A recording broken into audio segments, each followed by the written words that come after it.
They took my $12,000 meant for dental surgery and spent it on a luxury cruise. So I gave them 48 hours to return every penny or face public shame. And I didn't just win my money back. I won myself back. My name is Jack. I am 24. And I will never forget the Christmas morning that changed everything. The Christmas lights were still gently glowing in the corner of the living room, casting that familiar warm hue against the walls. But the house itself felt wrong. Too quiet. Too empty. There was no car parked in the driveway. No wrapping paper scattered on the floor from the usual morning gift frenzy. Just Lorraine, sitting alone at the kitchen table, eating cold stuffing straight off a paper plate. And beside her, lying halfway on the table, was a note, folded in half, torn from a spiral notebook. I remember picking it up with a strange, heavy feeling in my chest. The handwriting was familiar. It read, "Spent your $12,000 loan on a family cruise. Take care of Lorraine. Love, Celeste." That was it. No call. No warning. No apology. Just silence written in blue ink. And a plate of leftovers. That money wasn't just a random sum sitting in my account. It was for my dental surgery. Surgery I had been saving for over a year. Night shifts that left me barely able to keep my eyes open. Long hours driving Uber until my back felt like it would snap. Skipped meals to save a few dollars. Days without proper sleep. Every single dollar earned with cracked hands and far too much caffeine. And now they had taken it. They had used it for cocktails and Caribbean sunsets. And they had left me here, alone with a note, a broken promise, and the only person in this family who ever truly saw me. Lorraine didn't say much at first. She just gave me that soft, tired smile of hers. The one she only brings out when everything hurts but she still refuses to burden anyone. I could see in her eyes that she already knew the whole story. "I guess they didn't think you'd mind," she said quietly, folding her napkin over and over. A nervous habit she had since I was a kid. "They left yesterday. I didn't move, didn't speak." My eyes stayed fixed on that note, as if maybe, if I stared long enough, the words might rearrange themselves into something better, something less cruel. Lorraine tried to offer reassurance. "We'll fix this," she said softly. But something inside me had shifted permanently in that moment. Not broken exactly, something colder than that, something sharper. That night, Lorraine went to bed early, complaining that her hips were aching again. The same hips no one had bothered to take her to rehab for after she fell down the stairs 2 years ago. Before she turned in, she kissed my cheek gently and whispered, "You always were the only one who stayed kind." And just like that, she shuffled down the hallway, her long purple sweater trailing behind her like a quiet flag of survival. I sat in the dark kitchen for hours, alone with that note and the memories they pretended didn't matter. Memories like the countless weekends I worked double shifts so they could afford Nolan's tuition. Or the 3 birthdays they forgot entirely, except to ask me for a quick rent transfer the same week. Or the time they kicked me out at 17 for refusing to lie about the painkillers they had stolen. But sure, I was always family when they needed money. By morning I had names. I had amounts. I had dates. They weren't just on vacation. They were on the majestic Aurora luxury cruise. They were already $3,800 ahead in ship credits alone. Infinity pools, private butlers, exclusive dining, and I didn't even have my surgery money anymore. Tessa herself had posted about it on social media, champagne glasses clinking, everyone wrapped in plush bathrobes. The caption read, "Finally, peace. Away from all the leeches and negativity." Leeches. They took my savings, left Lorraine alone on Christmas with a plate of leftovers, and then had the nerve to call me a leech. That was when the last wire in me snapped. Not out of rage, but out of complete, icy clarity. Later that afternoon, I was in the garage, surrounded by dusty old files, forgotten notebooks, and decades of family paper trails. Lorraine sat beside me quietly, just as she always did. I looked at her and said, "I need to know where it all went." She nodded without hesitation, pulled out a faded spiral notebook, and whispered, "Start in 2016. That's when your mother used my pension login." By midnight, we had a plan. By sunrise, we had receipts. They returned like royalty, parading into the house as if they owned the air around them. Tessa's nails were freshly done. Celeste still wore her oversized sunglasses indoors. My father looked bloated from days of buffet food.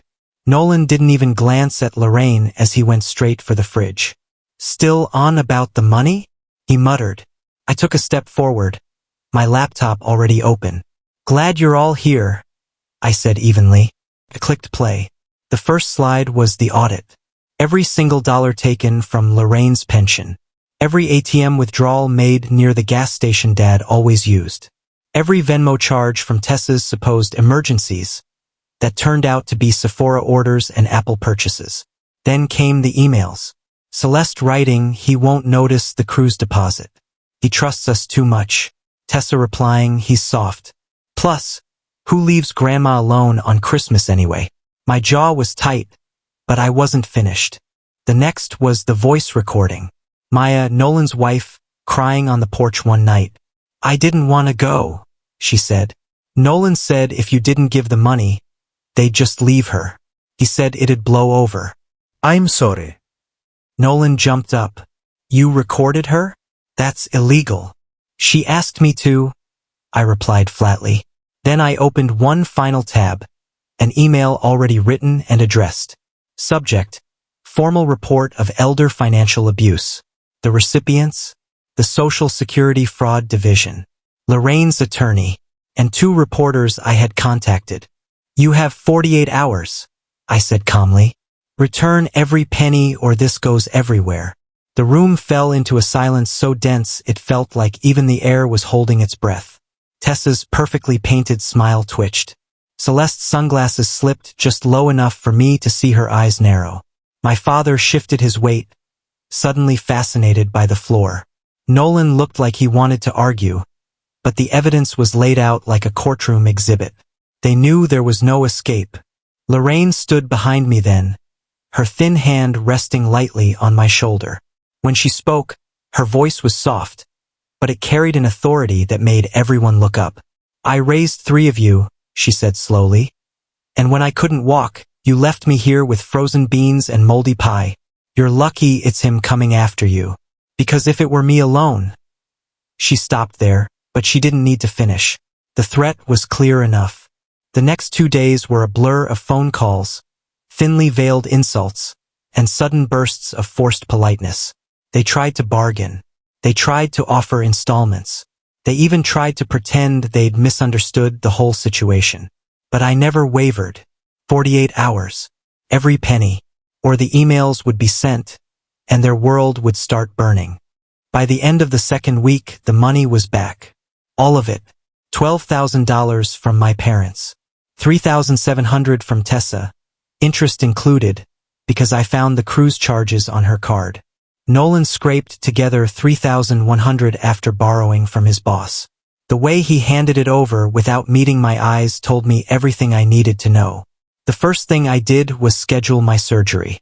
$4,200 paid in full. No more putting it off. No more living in pain because they decided their comfort was more important than my health. Then I spent $2,800 getting Lorraine a full-time nurse and a lift chair, so she would never again have to struggle just to move from room to room. The rest went into a secure account under her name alone, untouchable to anyone but her. When I showed her the paperwork, she cried. Lorraine wasn't someone who wept easily, but the tears rolled down her wrinkled cheeks in silence. "They took everything from me," she whispered, her voice breaking. "But they didn't take you. I didn't just get my money back that month. I got myself back. The guilt I'd been carrying for years, the shame they had carefully planted in me, the years of quietly swallowing my anger so they wouldn't turn on me. All of it was gone. The silence that followed wasn't heavy anymore. It was clean. They didn't call. They didn't text. And for the first time in my life, I was fine with that. Weeks later, Lorraine and I were at the grocery store, comparing prices on coffee when a woman I'd never seen before stopped me. "Are you the one from the article?" she asked. My heart jumped.